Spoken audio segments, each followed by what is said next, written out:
আপনারা দেখছেন news now, খবরের নতুন ভাষা। নমস্কার, নিউজ নাওয়ের পর্দায় আপনাদের প্রত্যেককে অনেক অনেক স্বাগত। এই মুহূর্তের বিশেষ একটি সংবাদ নিয়ে আপনাদের সঙ্গে রয়েছি আমি সুপর্ণা। সামান্য বৃষ্টিতেই জলমগ্ন হয়ে পড়ছে পশ্চিম জোলাইবাড়ির শিল্পীপাড়া। স্থানীয়দের অভিযোগ, বিলোনিয়া জোলাইবাড়ি নতুন সড়ক নির্মাণে সঠিক জল নিষ্কাশনের ব্যবস্থা না থাকায় দীর্ঘদিন ধরে এই সমস্যা সৃষ্টি হয়েছে।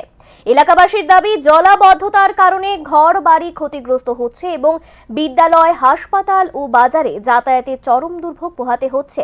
স্থানীয় পঞ্চায়েত প্রতিনিধি ও পঞ্চায়েত সমিতির চেয়ারম্যানকে বিষয়টি জানানো হলেও এখনো কোনো কার্যকর পদক্ষেপ নেওয়া হয়নি বলেও অভিযোগ। সোমবার সংবাদ মাধ্যমের সামনে নিজেদের সমস্যার কথা তুলে ধরে দ্রুত স্থায়ী সমাধানের দাবি জানান স্থানীয়রা। পাশাপাশি বিষয়টি নিয়ে রাজ্যের মুখ্যমন্ত্রীর হস্তক্ষেপও কামনা করেছেন তারা। এখন প্রশাসন কি পদক্ষেপ নেয় সেদিকেই তাকিয়ে রয়েছে এলাকাবাসী। আমরা শুনে নেব এলাকাবাসী ক্ষোভ প্রকাশ করে কি বলেছেন।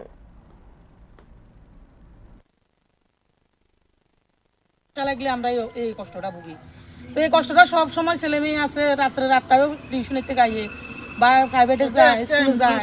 তাহলে মায়া ভাইন স্কুলে যাইতে যেমন চুড়িদার করে যায়, মায়া ভাইনে চুড়িদার কি সুটটা কি এটি বইতে যাইতে পারেনি, বিজে যায়, আয়তেও বিজে যায়, যাইতেও বিজে যায়। তাহলে আমরা কি অন্যায়, আমরা কি রাস্তাটা আমরা চাই, আমরা রাস্তাটা আমরা করে দিই। কোন জায়গা এটা? এটা ওয়েস্ট পিলার শিল্পীপাড়া না? আপনারা কারোর কি জানাইছেন এটা এই বিষয় নিয়ে? এটা অনেক জানানি হয়েছে, এমনকি রেখার গাছ দিয়ে এদিক দিয়ে ড্রেন ফাটটাও বাঁধিয়ে দিছে, জানানি হয়েছে। এটা জানানি কোনো, এটা খুব জানানি হয়েছে, সবাই জানানি হয়েছে।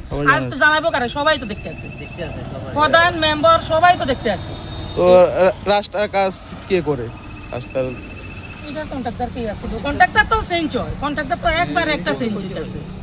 আচ্ছা আমরা এটাই চাইছিলাম, কিন্তু আমরা চাইতেছি পঞ্চায়েতের প্রধান মেম্বার নেতৃত্বে যাই আছে, আমরা শুধু এই আবেদন, আমরা শুধু রাস্তাটা ঠিক করে দাও, ড্রেন করে দাও, জল যাতে নামি যায়, এই অনুরোধ আমার আমরা সবাই।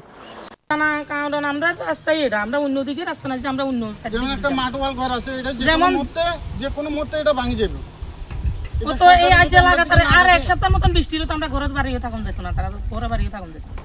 এভাবে জল দিন যেমন একটা ড্রেন করে দিলে কালফাট আছে, আরামসে কালফাটে দিয়ে লইতে পারে। একটা ফায়ার সার্ভিস ঢুকতে একটু না, একটা অ্যাম্বুলেন্স কোনো একটা ইমার্জেন্সি হলে যে মানে আইবো বাজাইবো, এইটার কোনো আর বিহিত নেই। তো অনেক আমরা অনেক জানাইছি, প্রধান মেম্বার সবারই জানাইছি, তারা তো আইতে যাচ্ছে, দেখে পরিস্থিতি, যে পরিবার দুই পরিবার কি কষ্টে আছে। গরুয়া ভালো মতন বাস করে, গরুয়া একটু ভালো করে একটু যত্ন করে বাস করে। গরুর থেকে আমি অদম হয়েছি, মানে একটা শুকুর, আমি শুকুর হয়েছি, ফেঁকে জলে রয়েছি, এইভাবে দিন কাটাই ছেলে মেয়ে রয়েছে। এটা সরকারের কাছে আমি আবেদন করি, হাত জোর করি, তারা যখন দেখে। বিশেষ আমার আর কোনো কথা নাই, এবার আপনারা দেখতে যান।